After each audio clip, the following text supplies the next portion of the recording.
आज शायद रूहुल्लाह साहब की तकरीर से आपको एक सवाल का तो जवाब मिल ही गया, क्योंकि अक्सर बेशतर मुझसे सवाल ये किया जाता है कि श्रीनगर में आगा रूहुल्लाह मेहदी साहब को मैंडेट क्यों, और उसका जवाब रूहुल्लाह साहब की तकरीर में है। क्योंकि ये उम्मीदवार वो शख्स हैं जो मौक़िफ़ से हटते नहीं, उनको इस बात की परवाह नहीं है कि उनके किसी चीज़ का कहने से किसी को नाराज़गी होगी, किसी को बुरा लगेगा, कोई खुश होगा या नाराज़ होगा। इनके जहन में एक ही बात है कि जो सही है वो सही है, जो मौक़िफ़ है उससे हटना नहीं है। और इंशाअल्लाह जब वो आपके वोटों को लेके यहाँ से जून के पहले हफ्ते में कामयाब होकर आपकी नुमाइंदगी करने के लिए दिल्ली पार्लियामेंट चला जाएगा, तो इसी तरह दमदार और ज़ोरदार तकरीरों में वो आपकी नुमाइंदगी जो है यहाँ से करता रहेगा। और यही आपको चाहिए, यही आपको चाहिए, क्योंकि हमने बहुत नुमाइंदे ऐसे भी देखे जो यहाँ से गए और खामोश हुए। हमने वो लोग भी देखे जिन्होंने बीजेपी के खिलाफ वोट मांग के उन्हीं के साथ फिर हाथ मिलाया। हमने वो लोग भी देखे जिन्होंने यहाँ के काम रोके, जिन्होंने यहाँ की माइनिंग रोकी, जिन्होंने यहाँ जहलम का जो रेत निकलता है उसके ठेके रोके। हमने वो लोग देखे जिन्होंने चोरी छुपे जो है बीजेपी को यहाँ अंदर लाने की साजिश रचाई, और आप खुलेआम कहते हैं कि हाँ जी हम बीजेपी के साथ हैं। उस बीजेपी के साथ जिस बीजेपी के लिए आज भी मुसलमानों के लिए कोई जगह नहीं, वो बीजेपी भी आज भी इस कौम के साथ जो है नफरत फैलाने पे लगी हुई है। और अफसोस की बात यह है कि उनको इस बात का एहसास जरा सा भी नहीं है कि इलेक्शन तो 3 जून को ख़त्म होगा।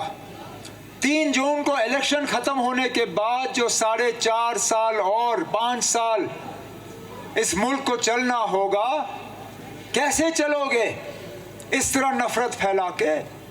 कहीं मंगलसूत्र की बात, कहीं ज़मीन की बात, लेकिन मकसद ये कि किसी ना किसी तरह तनाव पैदा हो, दुश्मनी पैदा हो, नफरत फैल जाए। कहने के लिए तो ये लोग कहते हैं कि तरक्की हुई जम्मू कश्मीर में, कहने के लिए तो ये लोग कहते हैं कि 370 हटने पे यहाँ लोगों ने बहुत तरक्की देखी। अरे नाब, क्यों हमारे जख्मों में आप नमक छिड़क रहे हो?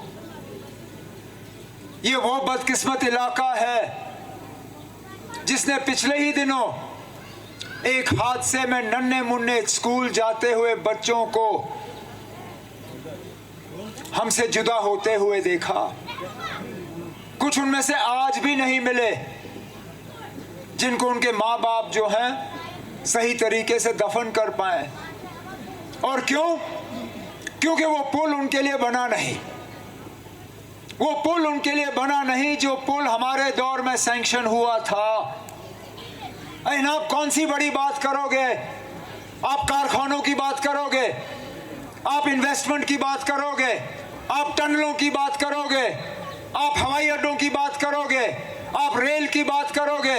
अरे जनाब, सिर्फ इस पुल की ही बात करें, समझाएं यहाँ के लोगों को आखिरकार क्या वजह थी कि उन मासूम बच्चों को किश्ती के जरिए ये दरिया पार करना पड़ा, जबकि उनके लिए एक पुल का प्रोजेक्ट तैयार हुआ था।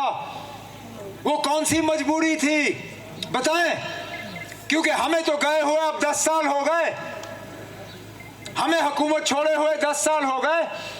हमारे बाद जो आए, जो आज दोबारा आपसे वोट मांग रहे हैं, जिन्होंने 2014 में एक लिबास पहन के मांगा था, जो आज दूसरा लिबास पहन के मांग रहे हैं, कम से कम वो इस बात का जवाब दे कि जब आपने अपने कीमती वोटों से उनको जितवाया, मैं भी उस वक्त उम्मीदवार था, मैं रह गया, मुझे छोड़ के आपने उनको पसंद किया, आपके वोट लेके उसने किया क्या? क्या फायदा किया आपका, आपके लिए उसने? यहाँ की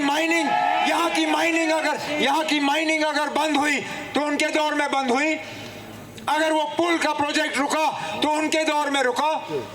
अगर यहाँ प्रॉपर्टी टैक्स लगना शुरू हुआ बदामी बाग कंटोनमेंट एरिया में, जहां इस शहर में और कहीं नहीं लगता, कहीं नहीं, मां सिवाय इस इलाके में, इनके दौर में यह सिलसिला शुरू हुआ।